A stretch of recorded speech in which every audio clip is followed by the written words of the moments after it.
Saudara-saudara kaum muslimin rahimakumullah, kita menyaksikan peristiwa-peristiwa yang memilukan dan memalukan. PHK terjadi di mana-mana, pengangguran meningkat, harga-harga membumbung tinggi, daya beli rakyat semakin lemah. Sementara di bidang politik, kejadian-kejadian memberikan indikasi bahwa persatuan dan kesatuan kita sebagai bangsa dewasa ini tengah berada dalam ujian yang berat. Pada jumpa kita kali ini, tanpa bermaksud untuk mencari kambing hitam dari bencana yang kita hadapi, saya ingin menyampaikan sebuah hadis yang diriwayatkan oleh Imam At-Tabarani dari Ibnu Abbas, bahwa Rasulullah sallallahu alaihi wasallam bersabda, khamsun bi khamsin, ada 5 perkara yang dapat menimbulkan 5 macam bencana. Mari kita renungi hadis ini satu demi satu sebagai bahan introspeksi buat kita semua dalam menghadapi bencana yang tengah berlaku sekarang ini. Yang pertama, manaqasa qaumul ahda illa sullita alaihim aduwuhum. Apabila suatu kaum sudah mengingkari janjinya, maka mereka pun akan dikuasai oleh musuh-musuh mereka. Sederhana saja nampak kalimat dalam hadis ini. Apabila orang sudah mengingkari janji, mereka akan dikuasai oleh musuh-musuh mereka sendiri. Dan musuh kita yang paling utama saat ini adalah kemiskinan dan kebodohan. Kenapa itu terjadi? Karena kita mengingkari janji kita sendiri. Di saat awal-awal berdirinya Orde Baru, kita pernah berjanji untuk melaksanakan Pancasila dan Undang-Undang Dasar 45 secara murni dan konsekuen. Kita berjanji bahwa kita akan menegakkan pemerintah yang bersih dan berwibawa. Itu semua pada permulaannya. Waktu demi waktu berjalan, kita lupa dengan janji yang kita ucapkan itu. Ketuhanan yang Maha Esa kita ucapkan, tapi kesetanan yang luar biasa yang kita lakukan. Kemanusiaan yang adil dan beradab yang kita dengungkan, tetapi kemanusiaan zalim dan biadab yang kita praktekkan. Sederhana saja saudara, hampir setiap pejabat pada posisi-posisi kunci, di awal-awal ia memangku jabatan itu, biasanya ia mengucapkan sumpah dengan lafaz demi Allah, bahwa dalam melaksanakan jabatan ini saya tidak akan menerima hadiah atau pemberian dalam bentuk apapun. Itu pada permulaannya. Lama-lama rupanya hadiah itu asik juga, mulai diterima. Lama-lama dirasa kurang, mulai menagih. Dan akhirnya terjadilah praktek yang disebut suap menyuap, semir menyemir, dan lain sebagainya. Kalau ini sudah menjadi kenyataan, bagaimana kita mau menegakkan pemerintah yang bersih dan berwibawa? Undang-Undang Dasar 45 menyatakan bahwa bumi, air, dan seluruh kekayaan negara dikelola oleh negara bagi sebesar-besar kemakmuran rakyat. Yang terjadi adalah bahwa kita merasa mewakili rakyat untuk menikmati harta dan kekayaan negara, sehingga rakyat banyak tidak bisa ikut menikmatinya. Menumpuklah harta itu sehingga terjadilah pepatah, gunung ditimbun, sumur digali. Yang kaya semakin kaya, yang miskin semakin terpuruk. Kita ingkar dengan janji yang kita ucapkan di awal-awal kita bergerak. Kita ingkar dengan janji pada saat kita mengatakannya dengan menyebut nama Allah, dengan mempertaruhkan nama Tuhan. Sehingga pada akhirnya jabatan pun mengalami tender. Sudah menjadi rahasia umum. Orang mau jadi lurah mesti mengeluarkan uang. Mau jadi camat mesti mengeluarkan uang. Mau jadi wali kota, bupati, bahkan gubernur, itu ada pasarannya. Secara logika, Kalau orang memperoleh satu jabatan karena banyak mengeluarkan uang, tentu pada saat ia mengeluarkan uang, ia sudah punya pemikiran, modal pasti pulang, modal pasti kembali. Kalau orang memperoleh suatu jabatan karena banyak mengeluarkan uang, maka langkah pertama yang dia lakukan setelah memangku jabatan itu ialah bagaimana uang bisa kembali, bagaimana modal bisa pulang. Kalau modal sudah pulang, pikiran berikutnya bagaimana supaya dapat untung. Lalu kapan mau bekerja untuk kepentingan rakyat? Itu nomor 18. Kemudian kalau ada proyek-proyek besar, pertanyaannya ialah bukan apakah proyek ini bermanfaat bagi rakyat, apakah proyek ini layak untuk diteruskan, tetapi yang jadi pertanyaan paling utama ialah bagian saya berapa duit dari proyek ini. Kita bisa lihat proyek, mega proyek lahan 1 juta hektar di Kalimantan Tengah, triliunan rupiah, dan proyek itu gagal. SD Inpres bulan ini diresmikan, bulan depan retak. Jembatan-jembatan bulan ini gunting pita, bulan depan runtuh. Kita ingkar dengan janji. Kita berkata kita bekerja untuk kepentingan rakyat, tapi kita tidak pernah mengenal rakyat itu. Apabila suatu kaum sudah mulai mengingkari janji, maka mereka akan dikuasai oleh musuh-musuh mereka. Akibatnya tersusunlah barisan-barisan sakit hati yang makin lama makin menjadi bola salju, menggelinding membesar, dan kemudian terjadilah hal-hal yang tidak kita inginkan lagi. Apabila suatu kaum sudah mengingkari janji, maka mereka akan dikuasai oleh musuh-musuh mereka. Ini penyebab bencana yang pertama. Kita tidak konsekuen. Tadinya kita dengan lantang teriak-teriak berantas korupsi, ganyang korupsi. Pada waktu kita belum mendapat kesempatan. Setelah kita naik punya kesempatan, rupanya korupsi enak juga dirasa. Terjadi pergeseran nilai, orang luntur, kehilangan idealisme awal. Lalu untuk menghibur diri, menutup kesalahan, kita gunakanlah pepatah bahwa tidak ada gading yang tak retak, bahwa kita harus mikul dhuwur mendem jero. Itu semua cuma sebagai dalih agar kesalahan kita tidak dibicarakan orang lain. Padahal kita sendiri yang mengingkari janji. Kita yang keluar dari komitmen awal kita. Kita berjanji melaksanakan Pancasila dan Undang-Undang Dasar 45 dengan murni dan konsekuen. Kita berjanji untuk menegakkan pemerintah yang bersih dan berwibawa. Namun dalam kenyataannya itu tidak kita laksanakan dengan sebagaimana mestinya. Kita bergeser, kita mengalami proses degradasi, peluncuran nilai, dan akhirnya terbentuklah barisan-barisan sakit hati yang semakin lama semakin membesar itu. Kita harus introspeksi. Memang kalau zaman sedang susah, biasanya kambing hitam laris, tukang kompor gentayangan.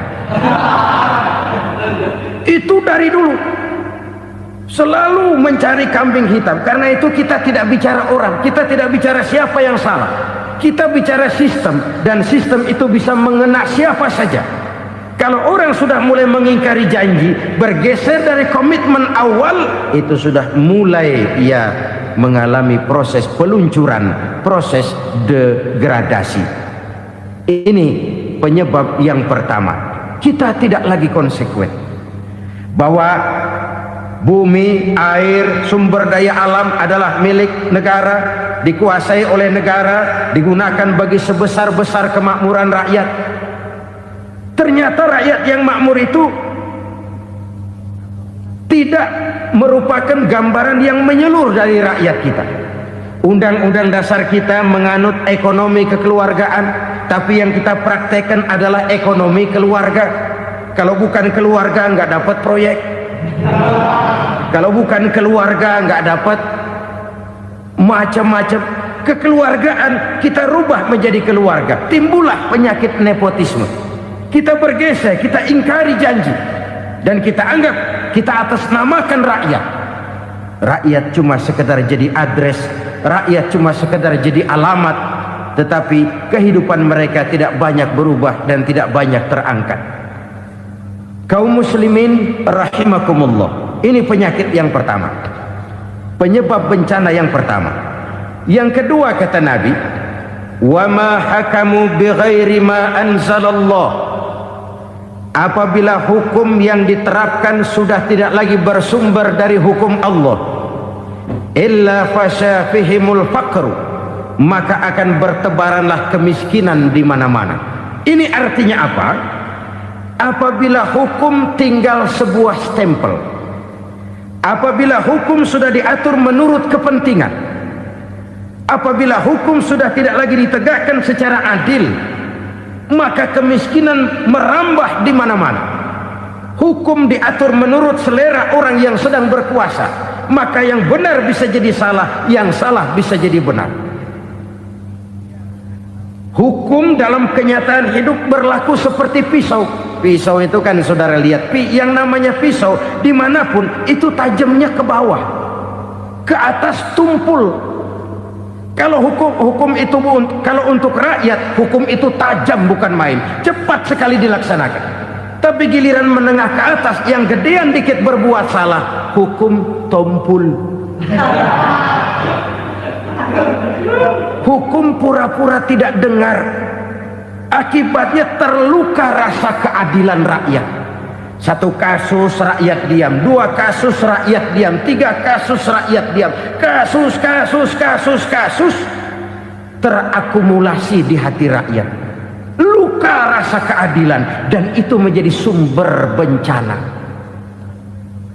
Penjarahan, kita tidak setuju itu, tapi kita harus melihat kausalnya. Itu kan tidak berdiri sendiri, itu kan karena terlukanya rasa keadilan rakyat, melihat kesempatan ini tidak merata. Kalau rakyat ini yang ngajukan kredit ke bank, walaupun jumlahnya cuma jutaan, ratusan ribu, susahnya 17 setan. Tapi ada orang-orang tertentu yang agunannya palsu, jaminannya palsu, bawa kata belece, bukan cuma miliaran, triliunan kredit bisa keluar. Terluka rasa keadilan, hilangnya kesempatan. Rakyat cuma dapat kesempitan, jarang dapat kesempatan. Dari lukanya rasa keadilan ini, memang ya entah lipstik, entah basa-basi, dibentuklah tim ini, dibentuklah badan pengawas ini, dibentuklah tim ini. Kalau membentur tahu, hancur tahu. Tapi kalau tim yang dibentuk membentur karang, bukan karangnya yang hancur biasanya, timnya yang bubar. Kenapa? Yang dibentur batu karang yang sangat keras. Kita main-main dengan hukum, kita tidak konsekuen dengan hukum, luka rasa keadilan, dan itu terakumulasi. Edi Tamsil, rakyat tahu, terakumulasi, menguap begitu saja. Kasus-kasus lain rakyat tahu, menguap begitu saja. Ketidakadilan terakumulasi, mengendap di hati rakyat, menunggu ledakan. Pada saat sumbu meledak, rakyat tidak bisa dibendung lagi. Oke, kita tidak setuju dengan penjarahan, tapi jangan melihat itu sebagai peristiwa yang berdiri sendiri. Kenapa itu terjadi? Kausalnya kenapa? Oke, kita tidak setuju memang, tapi yang dijarah oleh rakyat kan memang cuma untuk perut. Yang dijarahkan beras, yang dijarahkan televisi, yang dijarahkan kulkas yang masih bisa dihitung, yang memang real untuk kebutuhan rakyat. Penjara-penjara berdasi kepala botak yang menguras uang rakyat habis-habisan, enak saja melenggang dalam kehidupan ini. Makin terluka rasa keadilan rakyat. Apabila hukum yang diterapkan sudah menyimpang dari keadilan yang diajarkan Allah, fasyafihimul fakru, bertebaranlah kemiskinan. Aneh, memalukan, memilukan. Sebuah negara agraris yang katanya pulaunya hijau royo-royo, gemari Palau Jenawi Toto Tentem Kertora Harjo, yang tahun 93 pernah mendapat penghargaan dari FAO, Badan Pangan Sedunia, sebagai negara yang berhasil dalam swasembada pangan.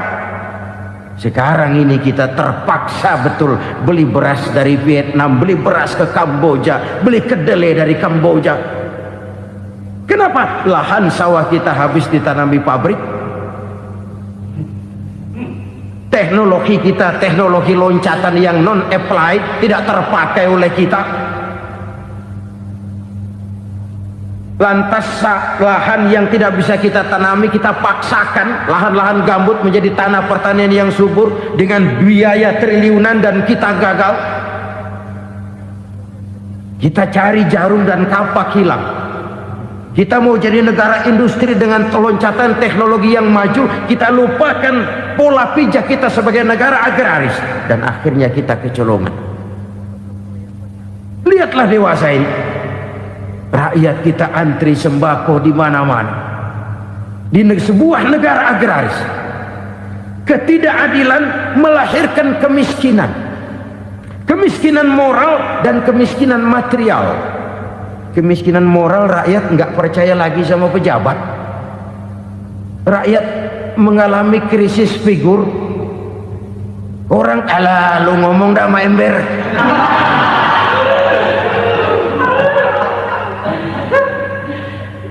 Penataran yang menghabiskan biaya miliaran itu melahirkan pejabat-pejabat korup. Pengawasan yang menghabiskan biaya miliaran itu ternyata impoten, mandul. Kemiskinan moral. Jujur saya berkata, saudara-saudara, setelah pintu reformasi dibuka, itu yang masuk memang macam-macam. Ada yang memang punya tujuan murni, konsekuen dan punya konsep. Ada yang nunggu di tikungan, begitu mobil lewat nyamber pintu, berangkat ikut reformasi. Ada yang memanfaatkan momentum, mumpung, untuk nyampein unek-unek, ngerti nggak, pokoknya ngomong. Sehingga keadaan semakin rancu, kebingungan semakin menjadi-jadi, masalah yang paling urgen tidak terselesaikan. Sekarang ini orang berpikir mendingan jadi pala ular daripada jadi buntut macan. Buntut macan memang hebat macan, tapi kalau buntutnya cuma ugel-ugel di belakang buat apa? Mendingan jadi pala ular, kecil juga nyaplok. Artinya ya biar kecil juga kalau punya partai kan gagah. Lalu rame-rame bikin partai kayak bikin arisan. Orang makin mengalami dislokasi. Semua mau jadi pahlawan, semua mau nomor satu, semua ngomong iya kalau bidangnya, kalau bukan makin rancu. Marilah lewat kesempatan ini saya mengajak kita untuk tahu diri.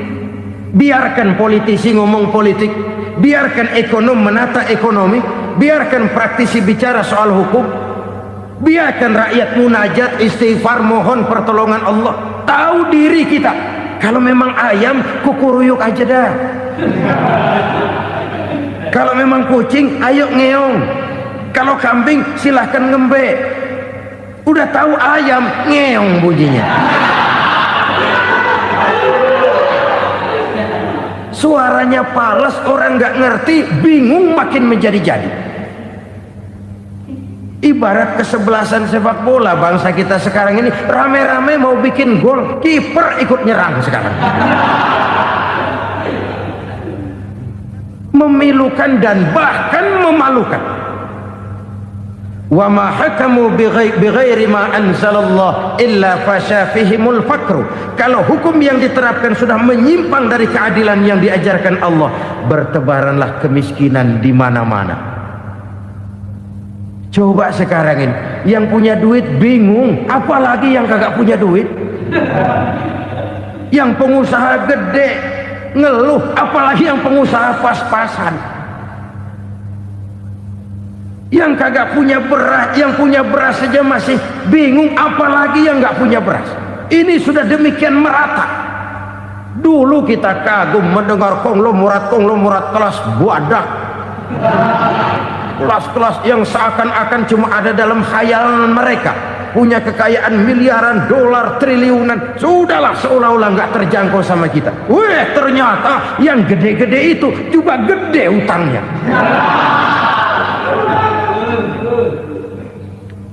Dan rontok satu demi satu. Ternyata rakyat selama ini cuma dialamatkan, cuma dijadikan address. Rakyat yang tidak banyak ngerti persoalan ini harus menanggung hidup ini begini berat, harus menanggung beban hidup ini begini tinggi, daya beli semakin lemah, semakin terpuruk dan terpuruk, sedang keadaan belum juga banyak berubah. Yang hutang sama luar negeri itu kan bukan rakyat kecil, Ciano. Yang banyak nyimpen dolar juga kan Ciano. Rakyat kecil bocah kampung mah jangankan nyimpen dolar, ngelihat juga tumben. Kemana kita mesti bercermin? Sekali lagi saya mengatakan, maaf, kita tidak bermaksud mencari kambing hitam. Karena itu kita tidak bicara orang, kita bicara sistem, kita bicara keadaan. Beginilah yang dikatakan Nabi, penyebab timbulnya bencana, hukum yang ditegakkan tidak lagi berorientasi kepada keadilan, tapi berorientasi kepada kepentingan. Akhirnya bentuk hukum seperti pisau, tajam ke bawah, tumpul ke atas. Hukum cuma buat rakyat kecil, tetapi kelompok menengah ke atas kadang-kadang kebal dari perlakuan hukum. Maka bertebaranlah kemiskinan. Iya, kemiskinan moral berupa lukanya rasa keadilan. Kalau rasa keadilan terluka, orang kan nunggu kesempatan, saudara. Iya, dia nggak bisa ngomong, iya, dia nggak sanggup action, iya, dia nggak bisa tunjuk rasa, tapi hatinya kan, kapan ada kesempatan, kapan ada waktu, tunggu. Hatinya mesti begitu. Sehingga begitu ada kesempatan, terjadilah hal-hal yang tidak terhindarkan. Dan itu ekses, bukan reformasi. Jangan seperti sebuah dialog saya dengan seorang abang beca. Saya bertanya, bang, ya, abang tahu nggak reformasi? Tahu. Ustaz, apa? Pembakaran. Terus penjarahan. Lalu perkosaan. Itu reformasi. Itu yang saya lihat. Nah, itu yang dia lihat. Saya tentu tidak menyalahkan abang beca kita, karena memang itu yang dia lihat dan sejauh itu wawasannya. Tapi ini indikasi bahwa banyak rakyat kita yang belum bisa menggunakan kebebasan secara bertanggung jawab. Padahal kebebasan tanpa tanggung jawab tirani. Sebuah contoh gampang-gampangan. Saya beli radio, saya setel di kamar saya, lalu saya bilang, ini radio gue. Yang beli gue, pakai duit gue setel di kamar gue, sekeras-kerasnya, gak ada urusan sama orang lain. Itu kata saya. Tetapi tetangga saya sebelah rumah kan boleh juga ngomong begitu. Kata tetangga saya, ini mata gue, yang ngantuk gue tidur di kamar gue, kenapa suara radio lu nyampe kemari? Artinya apa ini? Kebebasan saya nyetel radio dibatasi oleh kebebasan tetangga saya yang mau tidur.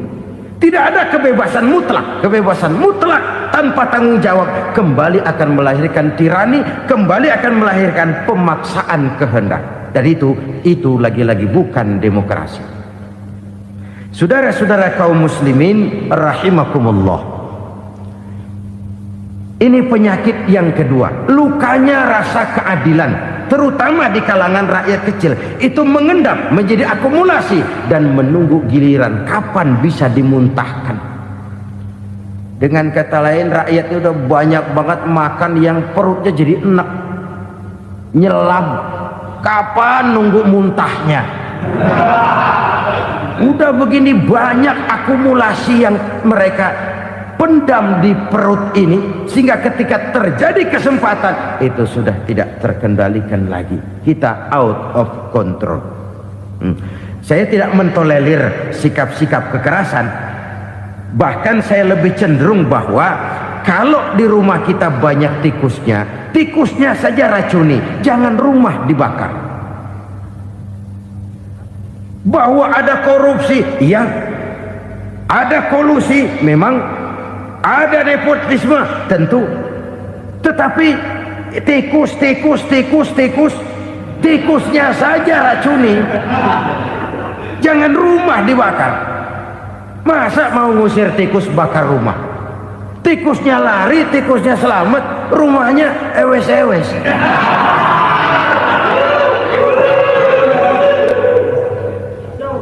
Tikus selamat, rumah nggak punya, masalah nggak terselesaikan dengan sebagaimana yang kita harapkan.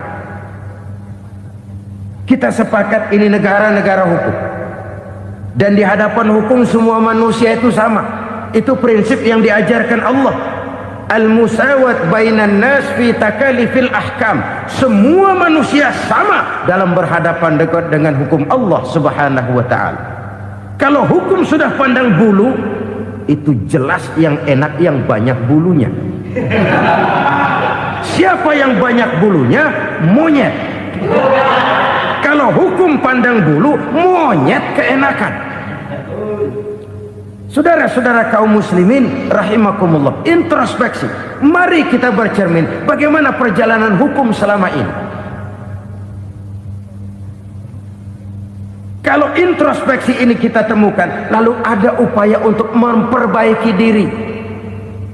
Jangan menggunakan tak ada gading yang tak retak, mikul duwur mendem jero untuk menutup-nutupi kesalahan orang. Padahal kesalahan itu sedemikian besar. Padahal rakyat kita tiap hari antri sembako. Ada yang sehari sekali makan, ada yang makan sudah bercampur tiwul, ada yang nasi sudah dicampur pisang, balik jadi orok lagi. Macam-macam upaya rakyat untuk menangsal perut ini. Lalu rakyat ditenang-tenangkan, lebih baik puasa Senin Kemis sambil menghadapi krisis ekonomi. Kenapa rakyat yang disuruh puasa? Kenapa bukan pejabatnya yang puasa lebih dulu untuk kemakmuran rakyat? Kalau rakyat yang memang perutnya udah gepeng disuruh puasa, makin krempeng perutnya. Artinya pejabat harus punya sense of politics.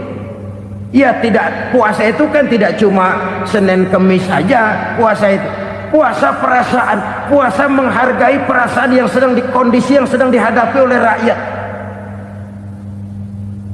Bagaimana rakyat yang tengah antri sembako melihat pejabatnya lewat dengan mobil yang harganya sampai 1 miliar. Oh, inilah pemimpin saya. Luka lagi rasa keadilannya. Kita tidak tenggang rasa. Puasa dalam artian itu pun akan menolong menegakkan semangat kebersamaan, membentuk semangat kebersamaan. Saudara-saudara kaum muslimin rahimakumullah, penyebab bencana yang ketiga dikatakan oleh baginda Nabi, wala dhaharat fihimul fahishatu illa fasha fihimul maut. Apabila kekejian telah merajalela, maka maut bertebaran di mana-mana. Kita renungi butir kalimat dalam hadis ini. Apabila kekejian telah merajalela, maut bertebaran di mana-mana. Begitu murah arti sebuah kehidupan. Penjarahan untuk hal-hal yang kecil tapi sampai mengorbankan nyawa. Apabila kekejian sudah terjadi di mana-mana, maut pun bertebaran. Maut dalam arti berpisah ruh dengan jasad, tapi juga maut dalam arti orang bisa mati karirnya, orang bisa mati usahanya, orang bisa mati kesempatannya karena perbuatan-perbuatan keji yang selama ini tidak terbendung. Lahirlah teori mafia. Siapa yang kuat dia yang berkuasa, siapa yang lemah dia menjadi mangsa. Proyek-proyek besar yang menang tender itu ya dari itu ke itu saja. Yang pengusaha-pengusaha tidak punya koneksi, tidak bisa bayar komisi, dapat proyek tetelan. Ada dagingnya dikit, namanya juga tetelan. Dagingnya sudah habis disantap oleh meja. Sekian puluh meja dilalui, sekian puluh amplop dikeluarkan. Sehingga yang akhirnya ya tinggal tetelan itu tadi. Maka kualitas pekerjaan pun sudah bukan lagi jadi masalah. Demikianlah mafia-mafia ini bermunculan di mana-mana. Di pengadilan terkenallah mafia pengadilan. Hukum bisa dibeli, hukum bisa dipesan menurut kebutuhan sponsor.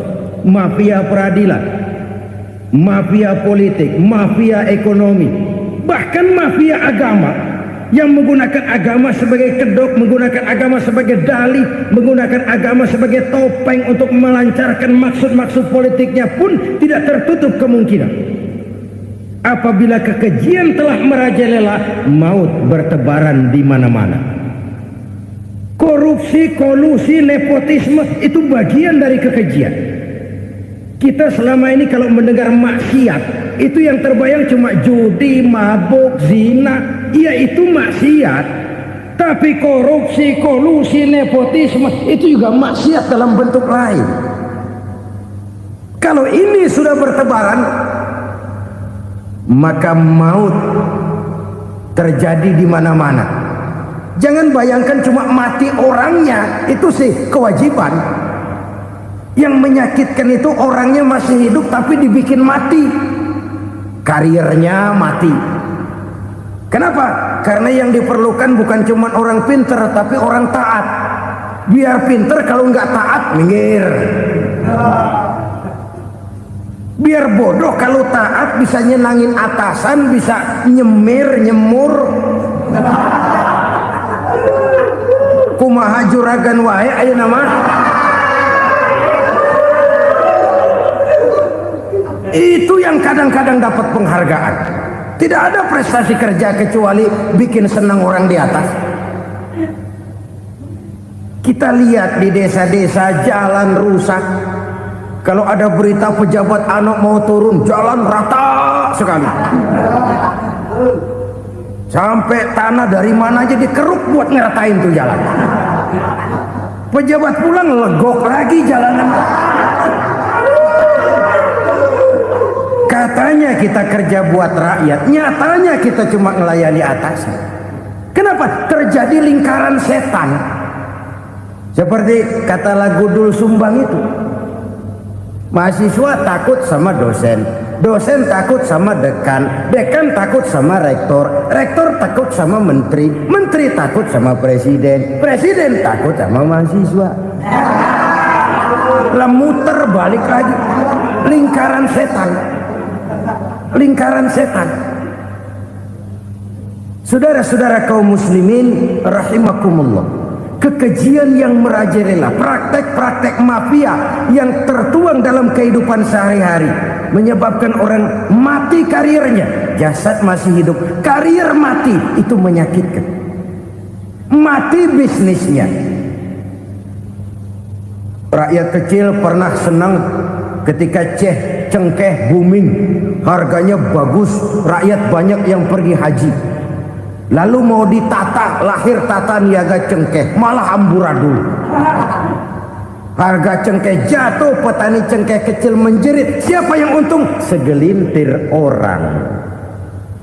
Masihkah kita pakai atas nama rakyat untuk kepentingan nasional, padahal yang nyanyi cuma segelintir orang? Masihkah kita mau bohongi rakyat ini dengan mobil nasional tapi bikinan Korea? Masihkah kita mau bermain verbalisme, bermain kata? Ini sebuah masa lalu yang tidak perlu terulang lagi untuk masa-masa yang akan datang. Kekejian merajalela, orang mati karir. Bisa mati usaha, mati bisnis.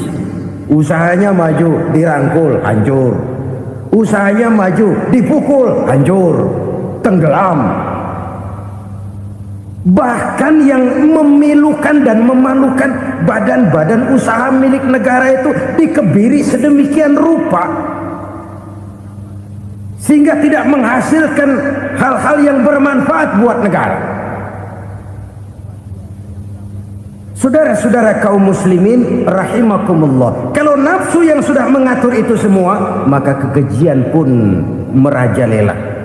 Orang sudah pakai teori mafia, yang kuat dia yang menang, yang kuat dia yang berkuasa, yang lemah silakan minggir di sudut-sudut kehidupan. Kalau kekejian seperti ini merajalela, maut bertebaran di mana-mana. Banyak orang mati kariernya, banyak orang mati usahanya, banyak orang mati imajinasinya. Sekarang ini dalam dunia seni yang banyak karyawan seni, bukan seniman. Seniman itu kan dilahirkan, lain seniman, lain karyawan seni. Sekarang yang banyak karyawan seni, bukan seniman. Mati karier, mati imajinasi, mati improvisasi, sehingga kehidupan persis sinetron. Sinetron itu yang kita lihat rumah mewah, yang kita lihat rumah bagus. Gak pernah kita lihat di sinetron kita ini rakyat antri sembako. Kita dijejali hal-hal yang indah, yang wah, yang membuat kita tenggelam dalam gaya hidup instan, tenggelam dalam gaya hidup wah. Kita lupa dengan realitas keseharian di tengah-tengah masyarakat kita. Lahirlah kelompok-kelompok selebritis, dibesarkan oleh berbagai media.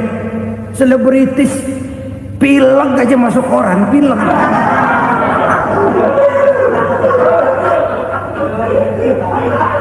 Rakyat yang pingsan antri beras nggak masuk koran. Rakyat yang semaput antri minyak nggak masuk koran. Selebritis panok masuk koran.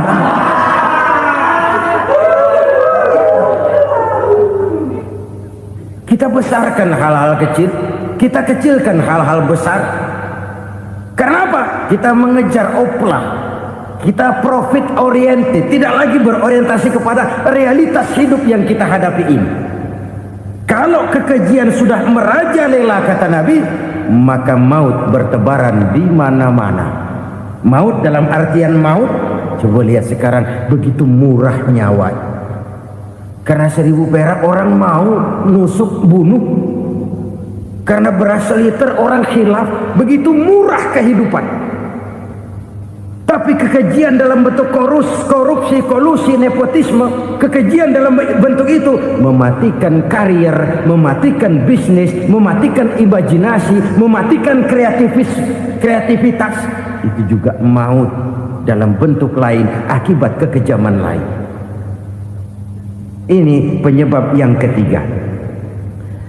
Yang keempat, penyebab bencana menurut baginda Rasul, wala tuffiful mikyala illa muni'un nabat. Apabila timbangan sudah dicurangi, maka tercegahlah tumbuh-tumbuhan. Apabila timbangan sudah mulai curang, maka terjadilah musim paceklik. Apabila bisnis sudah bergaya mafia tadi itu, kecurangan-kecurangan terjadi, tender di balik pintu, yang dimenangkan cuma kelompok-kelompok yang bisa memberikan presentasi yang besar, muni'un nabat, terjadilah paceklik. Paceklik, panen gagal, wereng, ya wereng. Kemarau panjang, it's okay. Air sulit, iya. Tetapi kan semua itu ada yang ngatur. Kemarau ada yang ngatur, belalang itu ada yang ngatur, air itu juga ada yang ngatur. Yang ngatur itu yang serba maha. Kalau ia murka melihat kecurangan timbangan, Allah itu kalau murka kan gampang saja, tinggal komandoin balang, lang, hancurin tuh sawah.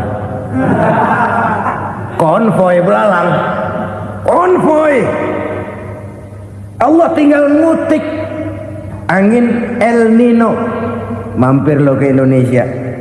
Hujan nggak turun-turun, kemarau panjang. Jadi kalau musim kemarau kan namanya anginnya El Nino. Kalau musim hujan anginnya namanya La Nina. Cakep namanya, kejem orangnya. Saudara lihat Cina sekarang sedang kena La Nina, banjir besar, ribuan orang meninggal. Dia mah ribuan mati kagak berasa, rakyatnya miliaran. Bangladesh lagi ngalami La Nina, India lagi ngalami La Nina. Angin, hujan, kemarau, belalang itu kan ada yang ngendaliin. Kuncinya bukan di belalangnya, kuncinya bukan di peredaran matahari berputar, kuncinya di atas yang mengatur semua itu. Kalau timbangan sudah mulai curang, pengusaha sudah nggak mau jujur, apa nggak bikin perut jadi mual. Begitu rakyat antri sembako pingsan nggak dapat beras, sementara beras ditumpuk-tumpuk sampai membusuk. Kemana hati nuraninya? Kemana akal pikirannya? Kemana mereka yang berbuat atas nama rakyat tapi melihat rakyat susah tidak tergerak hatinya? Apabila timbangan sudah mulai dicurangi, bisnis sudah mulai melenceng, maka terjadilah paceklik. Sebuah negara yang berhasil dalam swasembada pangan, lalu sekarang menjadi negara yang rakyatnya antri untuk memperoleh kebutuhan pangan. Saudara-saudara kaum muslimin rahimakumullah, ini intinya adalah kecurangan. Kalau kecurangan sudah terjadi di mana-mana, dan ini milik siapa saja, bukan soal tempat, bukan soal jabatan, soal manusianya, SDM-nya. Kecurangan tidak cuma terjadi di kantor, di masjid bisa terjadi kecurangan. Korupsi tidak hanya bisa terjadi di kantor, di madrasah bisa ada korupsi. Faktor manusianya, ini soal SDM. Kecurangan yang besar tentu besar lagi kerugiannya. Kecurangan yang kecil, kecurangan sehari-hari, pedagang-pedagang kecil ngurangi timbangan. Barang yang buruk dikatakan baik, yang baik dikatakan buruk. Itu merugikan perorangan. Kecurangan yang besar merugikan bangsa dalam bentuk total, dalam bentuk seutuhnya. Nah, kecurangan-kecurangan seperti ini rakyat kan lihat, rakyat kan tahu, dan itu kembali terakumulasi di sini, pegel. Dan jangan lupa, rakyat yang nggak ngomong itu, rakyat yang nggak bersuara itu, batinnya menjerit, jeritannya menggoncang aras, dan itu didengar Allah. Yadullah fauqal jamaah, kata Nabi. Tangan Tuhan di atas orang banyak. Jeritan hati rakyat menggoncang aras. Rakyat yang terlalu banyak dizolim, rakyat yang terlalu banyak dirugikan, ya rakyat yang terlalu banyak di atas namakan, menjerit batinnya, menggoncang aras, dan Allah bisa menggerakkan apa saja untuk membuat satu situasi. Allah bisa menggerakkan apa saja untuk membuat satu situasi. Saudara-saudara kaum muslimin rahimakumullah, ini faktor yang ketiga, timbulnya kecurangan. Faktor yang keempat maksud saya. Yang kelima, penyebab timbulnya bencana menurut baginda Nabi, wala muni'uz zakat wala muni'uz zakat illa hubbisa anhumul qatru. Apabila zakat enggan dibayar, maka tercegahlah qatrun. Qatrun ini kalau bahasa kita sembako. Maka tercegahlah kebutuhan-kebutuhan yang kita perlukan. Ini kita tidak meragukan bahwa yang kita tuju adalah masyarakat yang adil dalam kemakmuran dan makmur dalam keadilan. Nah, antara kemakmuran dan keadilan ini memang sering tidak bisa berjalan seiring. Pada saat kemakmuran kita kejar, ekonomi kita pacu, ada nilai-nilai keadilan yang tertinggal.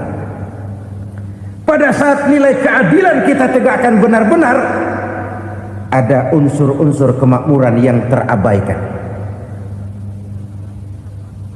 Oke, kita bisa mengatakan kasus.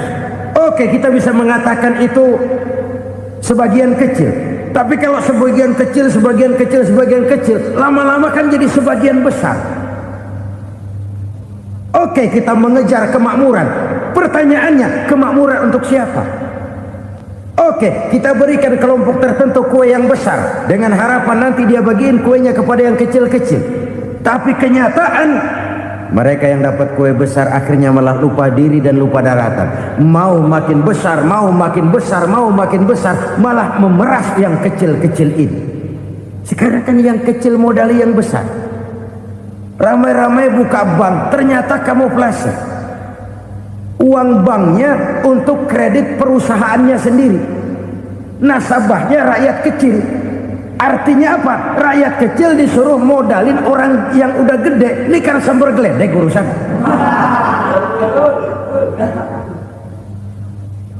Ini kan permainan apa lagi? Rakyat kecil suruh modali yang gede. Nasabahnya rakyat kecil, kumpulkan uangnya di bank, kucurkan kredit kepada perusahaannya sendiri. Bukankah itu rakyat kecil suruh modali yang gede? Sudah begitu kejamkah kita untuk meraih keuntungan dengan mengorbankan orang kecil ini? Sudah tidak bicara lagi kah nurani kita melihat penderitaan orang yang semakin susah ini? Kalau zakat enggan dibayar, padahal zakat 2,5% saja, 2,5% saja. Kalau itu pun enggan, kalau zakat saja enggan, bagaimana pula yang namanya sedekah, bagaimana pula yang namanya infak, bagaimana pula yang namanya santunan, bantuan. Kadang-kadang lipstick nyumbang si nyumbang, cuman nyolongnya lebih gede. Ini namanya sumbangan lipstick. Buat lipstick itu kan buat ngumpetin bibir pucat. Itu fungsi utama lipstick. Buat ngumpetin korupsinya, nyumbang kegiatan-kegiatan sosial, tapi yang dia korup lebih gede dari yang dia sumbangin. Lipstick kamuflase, nepu kata anak sekarang.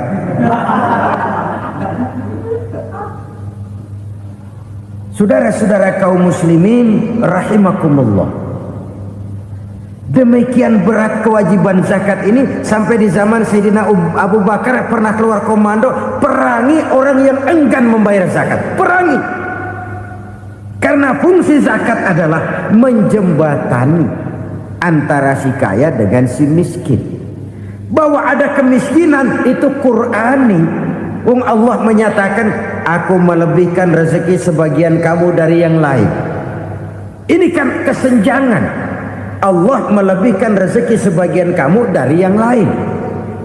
Ada itu. Tetapi itu berjalan secara nature. Nah, kalau direkayasa, yang kaya semakin kaya, yang miskin semakin terpuruk, yang sudah besar dapat proyek besar, yang kecil dapat tetelan. Ini kan rekayasa namanya. Kesenjangan yang direkayasa ini yang kita harus kikis. Nah, fungsi zakat menjembatani dari sisi sosial. Dari sisi pribadi, Nabi berpesan, zakku amwalakum biz zakat. Bersihkan hartamu dengan zakat.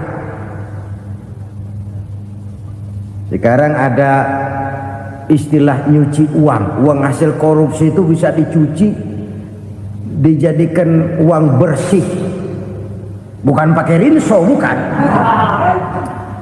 pakai politiknya koruptor, diolah sedemikian rupa sehingga jadi uang resmi, sudah memutik. Itu termasuk yang disebut kejahatan kerah putih, white collar crime, kejahatan kerah putih, kejahatan pakai dasi, kejahatan kelas kakap. Makanya orang mendingan goblok kagak bener daripada pinter kagak bener. Goblok kagak bener itu gampang ngurusinnya, pinter kagak bener ini yang berabe bener ngurusinnya.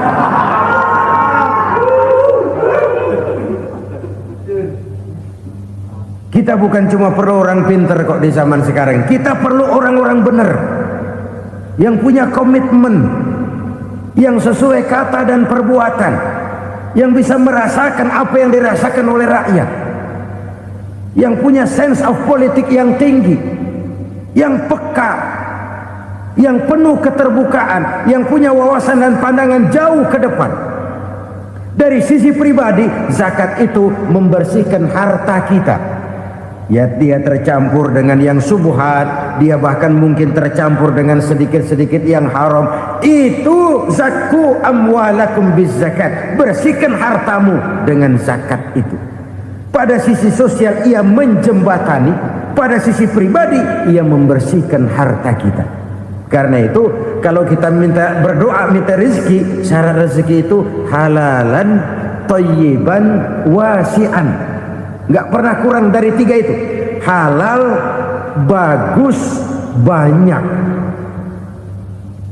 Halal, bagus, tapi sedikit, susah ngaturnya. Halal, banyak, tapi kurang bagus. Buat apaan?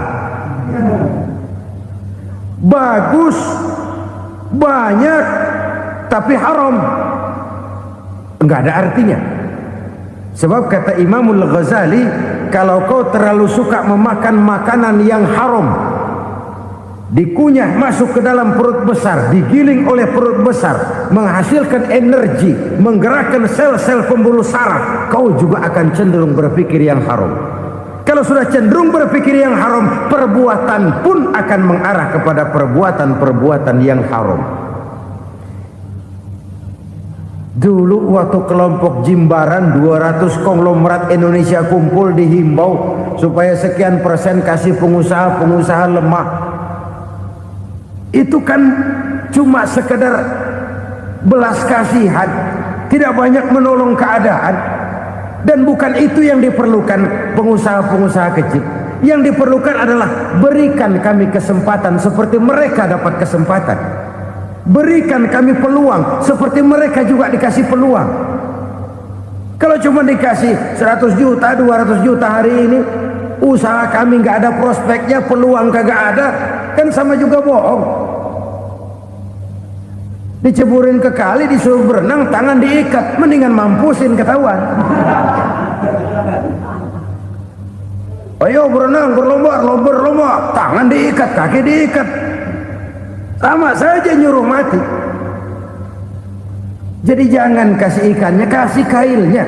Yang diperlukan pengusaha kecil menengah ke bawah itu bukan cuma sekedar belas kasih dari konglomerat-konglomerat besar. Berikan kami peluang seperti mereka juga dapat peluang.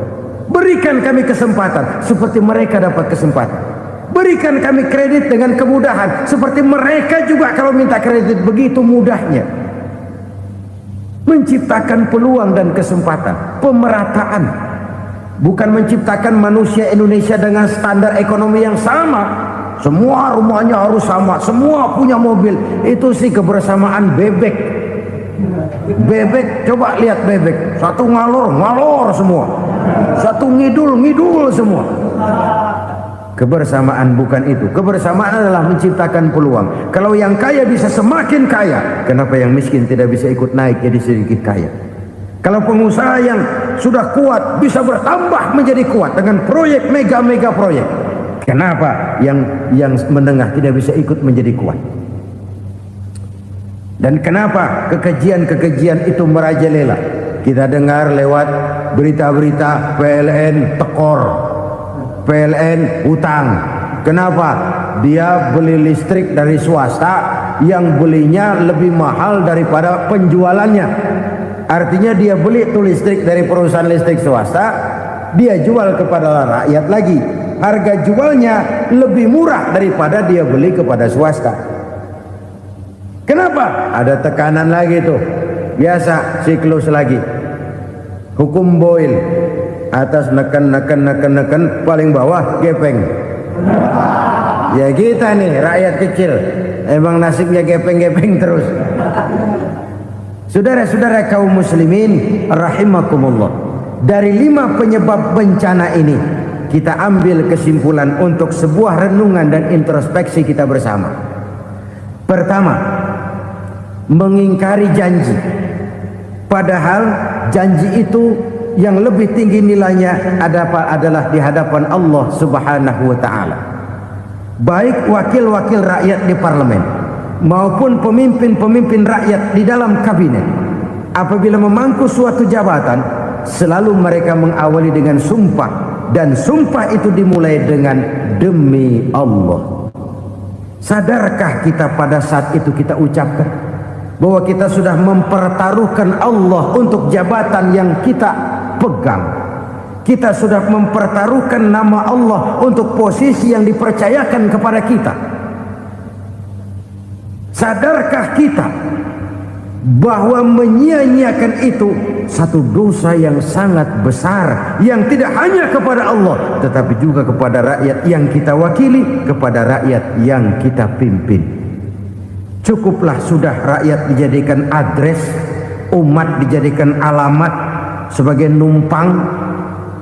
Marilah kita kembali kepada komitmen awal dengan jujur kepada janji kita sendiri. Lalu yang kedua, kekejian, baik berupa korupsi, kolusi, nepotisme, dan perbuatan-perbuatan lain akan melahirkan kemiskinan. Kekurangan pangan bukan satu-satunya yang menyebabkan rakyat menderita. Lukanya rasa keadilan terakumulasi di hati rakyat, dan jeritan hati rakyat mengguncang aras. Kalau Allah murka, Allah bisa melakukan apa saja untuk menciptakan suatu kondisi. Faktor yang ketiga adalah praktek mafia menebarkan maut, baik orang yang mati jasad dan rohaninya maupun orang yang mati karirnya, mati kejujurannya, mati usahanya, mati imajinasinya. Hilang kreativitas kita sebagai bangsa. Faktor yang keempat, kecurangan-kecurangan di bidang usaha, di bidang tender, mengandalkan menjual kekuasaan. Dan memang repot kalau penguasa jadi pengusaha. Mau atau tidak mau, kebijakan-kebijakan kekuasaannya akan memperkuat jaring-jaring usahanya. Dan pada saat itu objektivitas sulit ditemukan lagi. Lalu yang kelima, keengganan membayar zakat, menumpuknya kekayaan negara pada kelompok-kelompok tertentu. Ini akan melahirkan paceklik yang berkepanjangan. Menumpuknya kekayaan dan harta negara pada kelompok-kelompok tertentu akan melahirkan paceklik dan kemiskinan yang berkepanjangan. Marilah kita sadar, marilah kita merenung bahwa keengganan kita membayar zakat menciptakan pemerataan pada akhirnya akan menjadi musibah buat kita semua. Saudara-saudara kaum muslimin rahimakumullah, sekian dulu jumpa kita kali ini. Mudah-mudahan yang saya sampaikan dari hadis riwayat Imam Tabrani ini menjadi bahan introspeksi buat kita semua. Tidak akan seorang muslim jatuh dua kali di tempat yang sama. Semua merupakan pelajaran untuk kita jadikan introspeksi guna menata hari esok yang lebih baik daripada hari ini. Reformasi harus terus berlanjut.